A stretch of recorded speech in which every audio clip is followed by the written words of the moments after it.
రండి మీ కార్పొరేట్ సంస్థల పన్నాగాలు చూపిస్తా రండి. నారాయణ 12వ ర్యాంకు ఆశీష్ సింగ్, పేరు గుర్తుపెట్టుకోండి, ఆశీష్ సింగ్. చూడండి శ్రీ చైతన్య, మా శ్రీలో బంగారం ఉంది.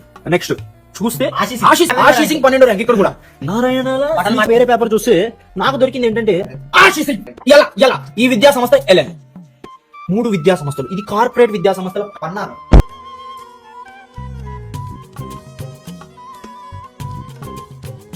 మనకి ఆదిత్య 369 సినిమాలో చూపించినట్టు ఏది ఫుడ్ అంటే ట్యాబ్లెట్లు వేసుకుంటారు కదా, ఆకలి వేసినప్పుడు ట్యాబ్లెట్ లోపల వేసుకుంటారు కదా, అలా తయారైపోతున్నాయి. ఫ్రీగా క్రెడిట్ కార్డులు అంటాడు, ఆ ఈఎంఐ లూప్, ఫోన్ ఉండాలి, ఆ ఫోన్ ఉండాలి, దానికి ఈఎంఐలు, ఇల్లు కొనడు దాన్ని ఈఎంఐ లూప్, పెళ్లి చేసుకున్నారు దానికి.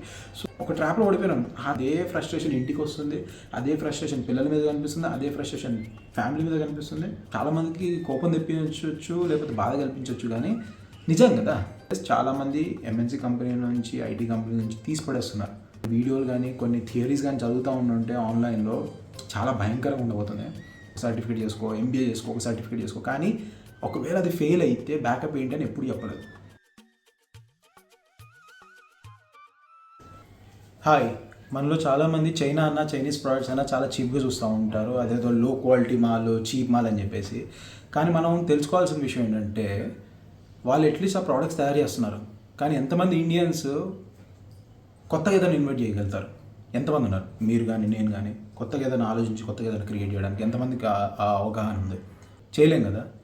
కానీ మనం వేరే వాళ్ళ మీద మాత్రం కమెంట్ చేయగలుగుతాం. రీజన్ ఏంటి? అసలు వాళ్ళు ఎందుకు అంత గొప్పగా ఆలోచిస్తున్నారు? వాళ్ళు ఎందుకు అంత కొత్త కొత్త ప్రోడక్ట్స్ తయారు చేసి అల్లు చేయగలుగుతున్నారు? అది కూడా తక్కువ కాస్ట్లో.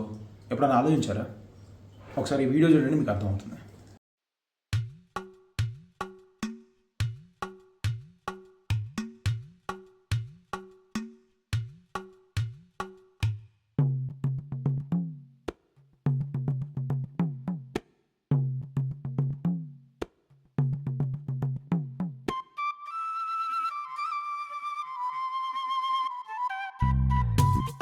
ఎస్, వాళ్ళ ఎడ్యుకేషన్ సిస్టమ్ అలా ఉంది.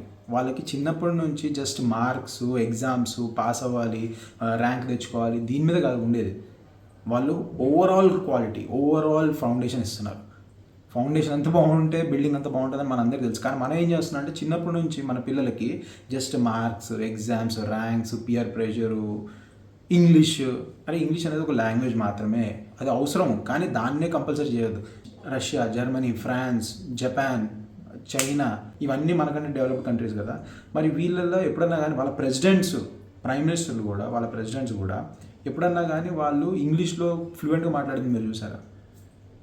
ఓన్లీ మనం మాత్రం బ్రిటిషర్స్ వెళ్ళిపోయిన తర్వాత కూడా ఇంకా ఇంగ్లీష్ అని ఎంటబడతా ఉన్నాం. ఎస్, అదొక లాంగ్వేజ్, అదొక అడ్వాంటేజ్ మనకి ఇప్పుడు. అంతేగాని దాన్నే మనం బేస్ చేసుకొని ఉండలేం కదా.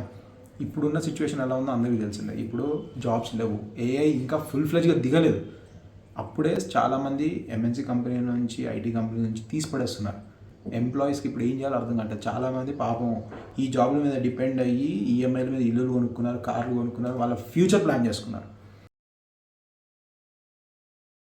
ఫ్యూచర్ ఎలా ఉందో వాళ్ళకి తెలియదు, బ్యాకప్ ప్లాన్ అస్సలు లేదు. ఎందుకంటే మన ప్రీవియస్ జనరేషన్ అందరూ కూడా చదువు బీటెక్ చేసేసుకో, ఒక సర్టిఫికేట్ చేసుకో, ఎంబీఏ చేసుకో, ఒక సర్టిఫికేట్ చేసుకో, కానీ ఒకవేళ అది ఫెయిల్ అయితే బ్యాకప్ ఏంటి అని ఎప్పుడు చెప్పలేదు. చాలామంది నన్ను అడుగుతూ ఉంటారు, అరే నీ సినిమా కెరీర్ ఫెయిల్ అయిపోతే ఏంటి అని చెప్పి నీ బ్యాకప్ ప్లాన్ ఏంటి అని అడుగుతారు. కానీ నేను ఇప్పుడు వాళ్ళని అదే క్వశ్చన్ అడుగుతున్నాను. నువ్వు ఎంఎస్సీ జాబ్ చేస్తున్నావు, రేపటి నాటికి కంపెనీస్ అన్ని మూవించిపోయాయి, ఓన్లీ ఏ వాళ్ళని పెడుతున్నారు. అప్పుడు మీ బ్యాకప్ ప్లాన్ ఏంటి?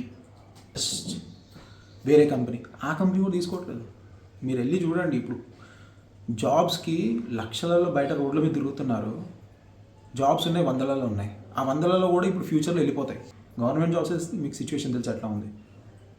సో దాని మీద మనం డిపెండ్ అవుతున్నప్పుడు మన బ్యాకప్ ప్లాన్ ఎలా ఉండాలి? మనం ఇంకా ఇప్పుడు ప్రాబ్లం ఏంటంటే ఇప్పుడున్న జనరేషన్ పేరెంట్స్ ఇప్పుడు ఎవరైతే ఎర్నింగ్ చేస్తున్నారో, ఇప్పుడు ఎవరైతే జాబులు చేస్తున్నారో వాళ్ళే అనుకుంటే వాళ్ళ పిల్లల్ని కూడా మనం అదే సిచ్యువేషన్లో మనం అదే సైకిల్లో వేస్తున్నాం. ఏంటి? ఎగ్జామ్లు బాగా రాయి, మార్క్స్ తెచ్చుకో, సర్టిఫికేట్లు తెచ్చుకో, ర్యాంకులు తెచ్చుకో, ఇదే చేస్తున్నాం. కానీ అరే వీటితో పాటు ఇంకోటి కూడా ఒక బ్యాకప్ ప్లాన్ పెట్టుకో, ఇంకోటి ఏదైనా స్పెషల్ స్కిల్స్ నేర్చుకో, అది ఏదైనా కానీ. అండ్ అన్నిటికంటే ఇంపార్టెంట్ మన పిల్లలకి కానీ ఇప్పుడున్న జనరేషన్ ఎవరైతే ఈ టీనేజ్లో కూడా ఉన్నారో వాళ్ళకి కూడా చాలామంది తెలియదు ఏంటంటే ఫుడ్ ఎలా వస్తుందో తెలియదు. వాళ్ళకి బియ్యం ఎలా వస్తుంది, లేకపోతే పప్పులు, ఈ మన కూరగాయలు ఇవన్నీ ఎట్లా వస్తాయో ఏం తెలియదు. వాళ్ళు ఏమనుకుంటున్నారంటే నేను నిజంగా షాక్ అయ్యాను, నేను ఎగ్జాజరేట్ చేయట్లేదు. కొంతమంది వీడియోస్ చూస్తుంటే ఎట్లా వస్తుందంటే యాప్లో మనకి ఇప్పుడు ఫుడ్ డెలివరీ యాప్స్ ఉంటాయి కదా, వాటిలో ఆర్డర్ చేస్తే అవి వస్తున్నాయి అంటున్నారు. వాళ్ళకి భూమి నుంచి వస్తుందన్న సంగతి కూడా తెలియదు. వాటికి పంట పండించాలి, అగ్రికల్చర్ ఫార్మింగ్ అన్న ఒక ప్రాసెస్ ఉంది, ఇదేం తెలియదు, ఏం నేర్పించలేదు. మనకు ఓన్లీ ఏంటంటే ఐటీ కంపెనీల కింద పనిచేసే ఒక వర్కర్ లాగా తయారు చేస్తున్నాం మనం, అంతేగాని సెల్ఫ్ ఇండిపెండెంట్గా ఎవరిని క్రియేట్ చేయట్లేదు. అందుచేనే మన దగ్గర మేడ్ ఇన్ ఇండియా అనే కాన్సెప్ట్ ఒక జోక్ అయిపోతుంది. మేడ్ ఇన్ చైనా అని మనం నవ్వుతాం, కానీ అరే వాడు అట్లీస్ట్ ట్రై చేస్తున్నాడు, వాడు క్రియేట్ చేస్తున్నాడు, మనం అది చేయలేకపోతున్నాం. మరి అలాంటప్పుడు మనకి ఏం హక్కు ఉంది వాడి మీద నవ్వడానికి? మనం జస్ట్ బుకిష్ నాలెడ్జ్ ఉంది, అది కూడా ఎగ్జామ్ దాకా, ఎగ్జామ్లో పాస్ అయ్యి మార్కులు తెచ్చుకునే దాకా, ఆ తర్వాత మళ్ళీ మనకు ఎవరు గుర్తుండదు. సో అలాంటప్పుడు అలాంటి స్టడీస్ ఎందుకు? ఒక బ్యాకప్ ప్లాన్ ఉండాలి కదా, మీకు కూడా మీ పిల్లలకు కూడా నేర్పియండి. అగ్రికల్చర్ నేర్చుకోండి, ఏది ఉన్నా లేకపోయినా కానీ ఫుడ్ చాలా ఇంపార్టెంట్. రేపటి నాటికి ఇప్పుడు ఉన్న కరెంట్ సిచ్యువేషన్ ఎట్లా అంటే చెప్తే భయపడిపోతారు ఈ వీడియోలో, బయట జరుగుతుంది. ఎందుకంటే మనం అందరం కూడా ఎట్లా అయిపోయిందంటే ఒక గుర్రానికి కట్టేసి స్ట్రైట్ పంపిస్తే అటు ఇటు చూడకుండా వెళ్తూ ఉంటుంది కదా, మన లైఫ్లో అలా తయారు చేశారనమాట. ఒక సిస్టంలో, ఈకో సిస్టంలో పొద్దున్న లేవు, జాబ్కి వెళ్ళు, నచ్చినా నచ్చకపోయినా 5 రోజులు 6 రోజులు వర్క్ చేయి, ఆ తర్వాత ఆదివారం సెలవు, దానిలో హ్యాపీ అయిపో. లీవులు కావాలంటే కూడా ఇంట్లో ఏదైనా ఫంక్షన్ ఇవ్వడం వచ్చినా కానీ బాస్ ఇస్తే లీవ్ అప్పుడు రావాలి అంటే ఒక మెషిన్ కంటే కూడా దరిద్రంగా తయారైపోయింది మన లైఫ్. నేను చెప్తుంది మీకు చాలామందికి కోపం తెప్పించవచ్చు, లేకపోతే బాధ కల్పించవచ్చు, కానీ నిజం కదా. సో ఎందు గురించి అని ఆ సిస్టంలోనే మనం ఉండిపోతున్నాం. మనతో పాటు ఇప్పుడు మన పిల్లలు కూడా దాంట్లో వెళ్ళాలనుకుంటాం. సరే, ఇప్పుడు వరకు ఉన్న జనరేషన్కి అట్లీస్ట్ జాబ్ సెక్యూరిటీ, అట్లీస్ట్ చదువుకున్నోడికి మంచి చదువుకుంటే మంచి మార్కులు వస్తే ఒక జాబ్ అనేది ఉంది అని చెప్పి. కానీ గత కొన్ని ఏళ్ళుగా మార్కులకి, ర్యాంకులకి, లేదంటే సర్టిఫికేట్కి వాల్యూ లేకుండా తయారైపోయింది. ఇప్పుడు అంతా కూడా ఆన్లైన్లో అయిపోయింది. అందరూ కూడా ఆన్లైన్లో కూడా చదువుకొని మంచిగా నాలెడ్జ్ స్కిల్స్ బాగుంటే జాబ్స్ వస్తున్నాయి.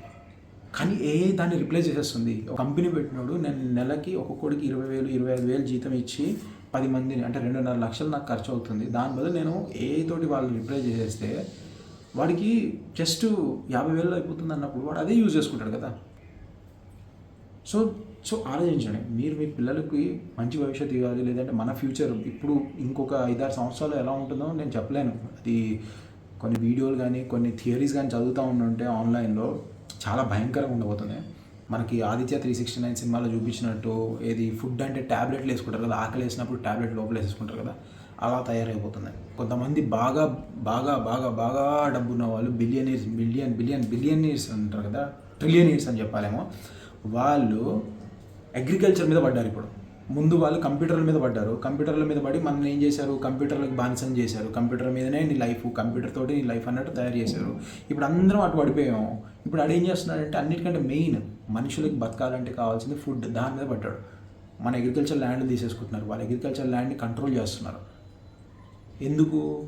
మనది ఇక్కడ అందరం ఇటు వెళ్ళిపోతే పండించేటోడు ఎవడు, తినేటోళ్ళు అందరూ ఉన్నాం, పండించేటోడు ఎవడు. సో వాడు మొనోపాలీ చేసేసుకోవడానికి.